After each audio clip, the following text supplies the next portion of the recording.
तो firstly I will tell you electromagnetic effect today. तो आपके मन में क्वेश्चन एराइज हो रहा होगा कि what is the electromagnetic effect. तो electromagnetic effect involve the complete transfer of electrons of a multiple bond, complete transfer है electrons का of a multiple bond to one of the bonded atom in the presence of a attacking reagent। तो electromagnetic effect क्या है? एक complete transfer है electrons का multiple bond to, जो multiple bond से जुड़ा हुआ है एटम उस पर चला जाना, उस पर ट्रांसफर हो जाना। और ये एक टेम्परेरी इफेक्ट है। कैसा इफेक्ट है बच्चों? ये एक टेम्परेरी, परमानेंट इफेक्ट भी नहीं है ये। तो इसमें हम दो तरीके का देखेंगे इलेक्ट्रोमैग्नेटिक इफेक्ट को, प्लस और माइनस। तो प्लस ई का मतलब आप समझ गए होंगे और माइनस ई का मतलब भी आप समझ गए होंगे। तो positive electromagnetic effect and negative electromagnetic effect. तो मुझे क्या करना है? पहले एक मल्टीपल बॉन्ड बनाना है और उसे दो एटम को कनेक्ट करना है। आपको पता ही है कि अगर एक मल्टीपल बॉन्ड बनता है, मल्टीपल बॉन्ड से मेरा जो मतलब है वो डबल या ट्रिपल बॉन्ड से है बच्चों। तो अगर डबल बॉन्ड बनेगा तो वो भी दो एटम के बीच में बनेगा, और अगर ट्रिपल बॉन्ड बनेगा तो वो भी दो एटम के बीच में ही बनेगा। ठीक है बेटे? तो अगर हम पॉजिटिव का एग्जांपल देखें बेटे, तो पॉजिटिव में क्या है? मैंने एक प्लस ई इफेक्ट हम लेकर चल रहे हैं यहाँ पर। तो हमने क्या किया? एक मल्टीपल बॉन्ड से अटैच करे दो एटम और एक अटैकिंग रिएजेंट लिया मैंने H positive. It is a attacking reagent.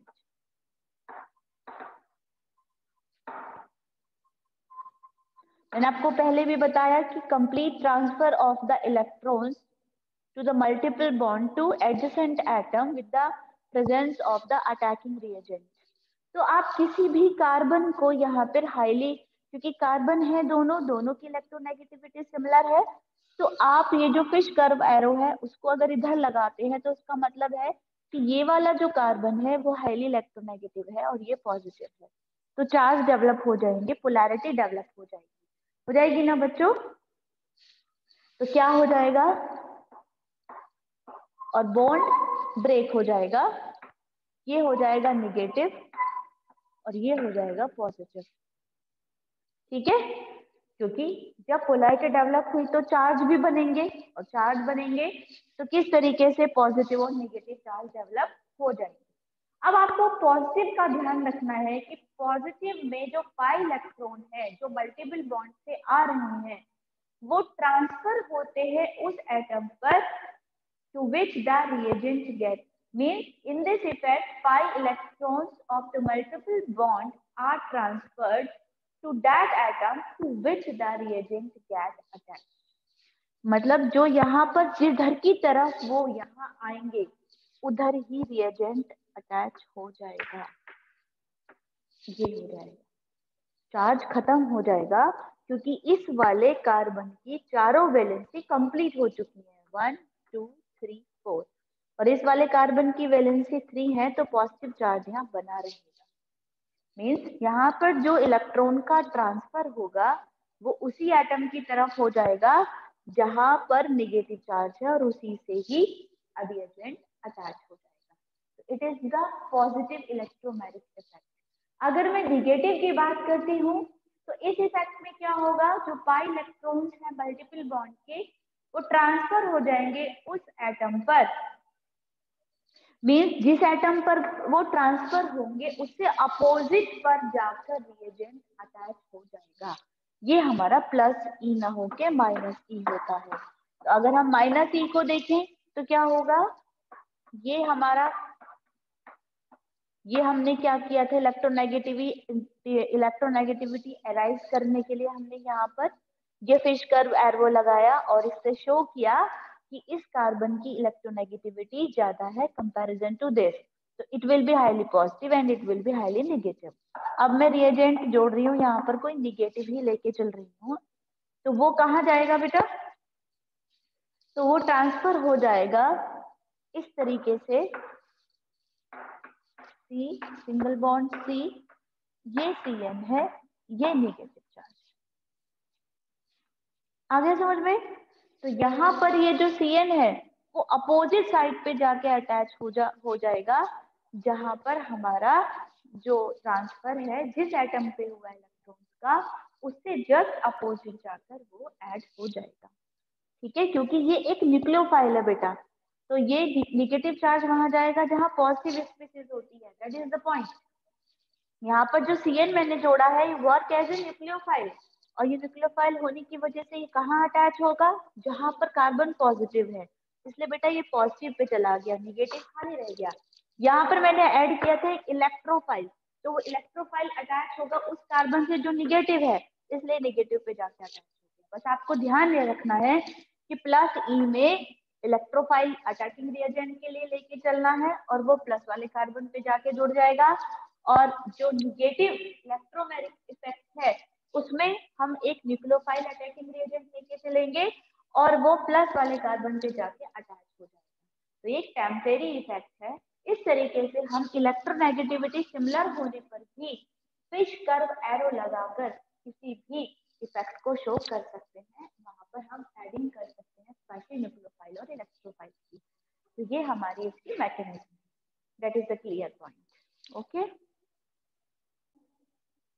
now the second topic is hyperconjugation और नो बॉन्ड रेजोनेंस। बहुत इंपॉर्टेंट है, ठीक से समझिएगा। तो अगर हम बात करें हाइपर कॉन्जुगेशन की, तो hyperconjugation is a general stabilising interaction between the sigma bond of the CH linkage and the vacant p orbital या फिर half filled p orbital of the adjacent atom. तो आपको क्या कराना है, फॉर एग्जाम्पल अगर मैं दिखाऊं बेटा CH3 CH2 पॉजिटिव है एक एग्जाम्पल, तो मैं इसमें आपको डायग्राम बनाकर दिखाऊंगी किस तरीके से इस इथाइल केटायन का आप हाइपर कॉन्जुगेशन शो कर सकते हैं। ठीक है, अब हम यहाँ पर देखेंगे CH3 है बेटा, कार्बन की कितनी वैलेंसी होती है, CH3 CH2 कॉमनली ये बने,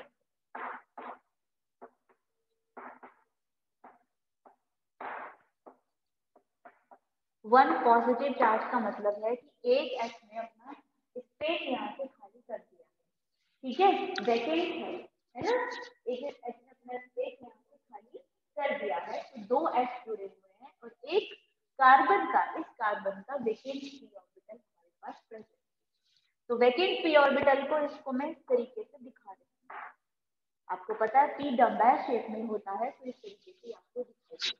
ठीक है बच्चों, अब मुझे क्या करना है, कार्बन का CH लिंकेज दिखाना है, यानी कि जब C, यानी कि मैं इसको इस तरीके से दिखा दूं, कार्बन की वैलेंसी 1 2 3 और 3 H यहाँ पर अटैच, 1H 2H और 3H। ठीक है, ये सिग्मा बॉन्ड फॉर्मेशन हो गया। यहाँ पर 3 सिग्मा बॉन्ड तो बनेंगे क्योंकि 3H से अटैच है पहला वाला कार्बन।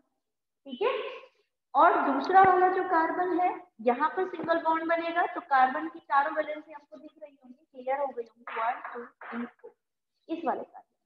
अब हम दूसरा वाला कार्बन लेके चल रहे हैं, तो that is the second carbon, उसका एक वैकेंट p ऑर्बिटल है, 1 2 3 4 और 2 H यहाँ। ठीक है, यहाँ पर ये सिग्मा बॉन्ड है और ये 2 H बने। ठीक है, थोड़ा दिखाने की कोशिश करती हूँ आपको स्ट्रक्चर।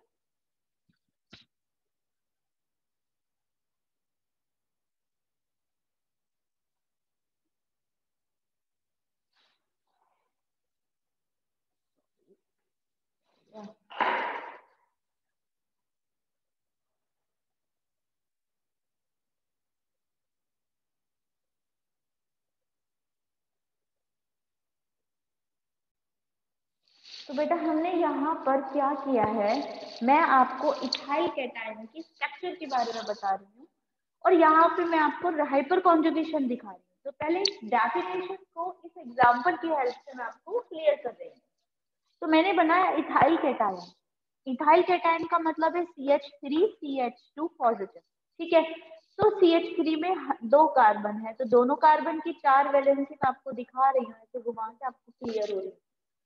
फिर इसमें 3 हाइड्रोजन है, ये रहे। उसके बाद दूसरा कार्बन लिया जिसमें वैकेंट p ऑर्बिटल है, ये p ऑर्बिटल है वैकेंट, जो पॉजिटिव चार्ज के थ्रू मैं आपको दिखा रही हूँ। ये 2 H है जहाँ पे सिग्मा बॉन्ड है, ठीक है। तो ये इंटरैक्शन है इसका इससे, हाइपर कॉन्जुगेशन। तो हाइपर कॉन्जुगेशन जनरली इंटरैक्शन है between the CH bond linkage का, यानी कि सिग्मा इलेक्ट्रॉन का वैकेंट p ऑर्बिटल से जो इंटरैक्शन है स्टेबलाइज होने के लिए, that interaction is known as the hyperconjugation. तो I think it is clear for you student, ये आपके क्लियर हो गया होगा। फिर डायग्राम मैंने आपको दिखाया है। हाइपर कॉन्जुगेशन को दिखाने के लिए या नो बॉन्ड रेजोनेंस हम इसको किस तरीके से कह रहे हैं, मैं दूसरा एग्जांपल लेके चलती हूँ अब मैं दिखाने के लिए हाइपर कॉन्जुगेशन को, कि मैं इथाइल कैटायन का किस तरीके से रेजोनेटिंग स्ट्रक्चर बना सकती हूँ। नो, ठीक है, ये तो मैंने आपको डायग्राम इसलिए बना के दिखाया ताकि आपको इसकी डेफिनेशन क्लियर हो जाए। अब मैं इसका रेजोनेंस बनाती हूँ बेटा। रेजोनेटिंग स्ट्रक्चर में अगर हम देखें तो इस तरीके से हम CH3 और ये हमने बनाया CH2 और ये हमारा हो गया पॉजिटिव चार्ज, ठीक है, यही है बेटा। अब हम देखेंगे कि इस पॉजिटिव चार्ज को स्टेबलाइज करने के लिए हमारे पास 3 H हैं, 3 H है ना हमारे पास। ये वाला H भी अपने सिग्मा बॉन्ड देकर इस बॉन्ड के साथ बॉन्डिंग कर सकता है, ये वाला H भी कर सकता है और ये वाला H भी कर सकता है। तो जितने H है हमारे पास उतने हमारी रेजोनेटिंग स्ट्रक्चर्स बन जाएंगे, ठीक है। तो सपोज करिए कि ये वाला H आपके पास स्टेबलाइजेशन कर रहा है और अपने sigma electrons vacant p orbital को दे रहा है, जो इसका वैकेंट p ऑर्बिटल है इसे। तो बेटा क्या होगा फिर, ये चार्ज यहाँ क्रिएट हो जाएगा, है ना, और ये H कैसा हो जाएगा फिर, पॉजिटिव, और बाकी CH। क्लियर हुआ या नहीं हुआ? अब की बार जो इसका पॉजिटिव चार्ज था वो यहाँ पर ट्रांसफर हो गया, ठीक है। तो इसका मतलब है कि इस वाले H ने सिग्मा बॉन्ड को ट्रांसफर कर दिया वैकेंट p ऑर्बिटल के पास, ताकि स्टेबलाइजेशन हो जाए और हम हाइपर कॉन्जुगेशन को ठीक से दिखा सकें। अब हम दूसरी रेजोनेटिंग स्ट्रक्चर क्या बना सकते हैं कि इस H को हम गायब कर दें, तो दूसरी रेजोनेटिंग स्ट्रक्चर क्या बन जाएगी बच्चों, ये वाला H अब की बार बॉन्डेड हो जाएगा, तो ये वाला H नॉन बॉन्डेड हो जाएगा और ये 2 H रहेंगे। इस तरीके से आप अगली बार इस वाले H को कर लीजिए। और बेटा ये जो आपका बॉन्डिंग यहाँ से H गया है और H प्लस दिखाया है ये वाला हमने, तो वो डबल बॉन्ड यहाँ क्रिएट कर देगा, क्योंकि वैलेंसी तो पूरी करनी है ना हमें। अगर मेरी बात समझ में दोबारा बनाऊं, टेल मी स्टूडेंट, दोबारा देखिए, आपको क्लियर नहीं हो रहा होगा, दोबारा देखिए आप। हमने क्या किया, ये हमने लिया CH3 CH2 पॉजिटिव, हम यहाँ पर हाइपर कॉन्जुगेशन दिखाएंगे इसका। तो हमारे पास है CH3 CH2 पॉजिटिव, ये स्ट्रक्चर है बेटा। अब हमने क्या किया, इस वाले H को हाइपर कॉन्जुगेशन में डाल दिया, तो ये बेटा बॉन्ड खत्म हो गया, ये बॉन्ड गया तो इसने डबल बॉन्ड क्रिएट किया। मैम आवाज नहीं आ रही। आवाज नहीं आ रही? हेलो हेलो, मैम आ रही है। ओके। तो क्या हुआ बेटा, ये वाला जो H है ये नो बॉन्ड बना लेगा और इसके सिग्मा जो इलेक्ट्रॉन है वो वैकेंट p ऑर्बिटल में चले जाएंगे, ताकि वहां पर वैलेंसी पूरी हो जाए। तो क्या हो जाएगा बेटा, ये H C H और ये हो जाएगा H पॉजिटिव, जो कि इसकी बॉन्डिंग तो हमने यहाँ डबल बॉन्ड की फॉर्म में क्रिएट कर दी। तो यहाँ से जो चार्ज था वो यहाँ ट्रांसफर हो गया, तो वैलेंसी कंप्लीट हो गई, ठीक है। अब की बार मैंने क्या किया, इस H को ना छोड़ के इसको ऐसे रहने दिया और अब की बार इस वाले H को ट्रांसफर कर दिया यहाँ पर, तो क्या हो जाएगा अगली resonating structure, H positive C H H double bond CH और क्लियर हुआ। अब की बार मैंने क्या किया, इस वाले थर्ड वाले को कर दिया, तो क्या बन जाएगा स्ट्रक्चर फिर से। अब हम इसको कर देते हैं सिर्फ ऐसे ही, और अब की बार इस वाले कार्बन का बॉन्ड कर देते हैं। 3 हमने स्ट्रक्चर बनाई, तो ये क्या हो जाएगा H H positive double bond CH। इस तरीके से ये नो बॉन्ड रेजोनेंस हो गया हाइपर कॉन्जुगेशन। और जो मैंने आपको दिखाया था वो दोबारा दिखा देती हूँ। कार्बन की 4 वैलेंसी होती है, दूसरा कार्बन लिया उसकी वैलेंसी 4 है, एक पूरा ये H H vacant p orbital 3H,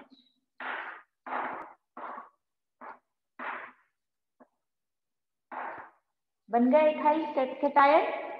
अब ये वाला H देगा तो यहाँ स्टेबलाइजेशन हो जाएगा, ये वाला H देगा तो हो जाएगा, ये वाला H देगा तो हो जाएगा।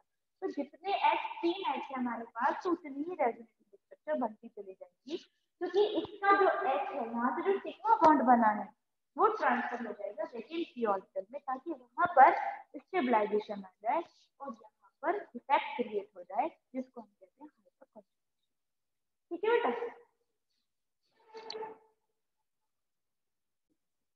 तो यहाँ पर बच्चों एक बात आपको ध्यान देनी है कि अगर आपसे कहा जाए कि आपके पास आइसोप्रोपाइल केटायन है, नियोब्यूटाइल केटायन है, या फिर इथाइल केटायन है, मिथाइल केटायन है, बताइए कि सबसे ज्यादा वहां पर किसमें ये चार्ज हाइपर कॉन्जुगेशन सबसे ज्यादा दिखाई देगा।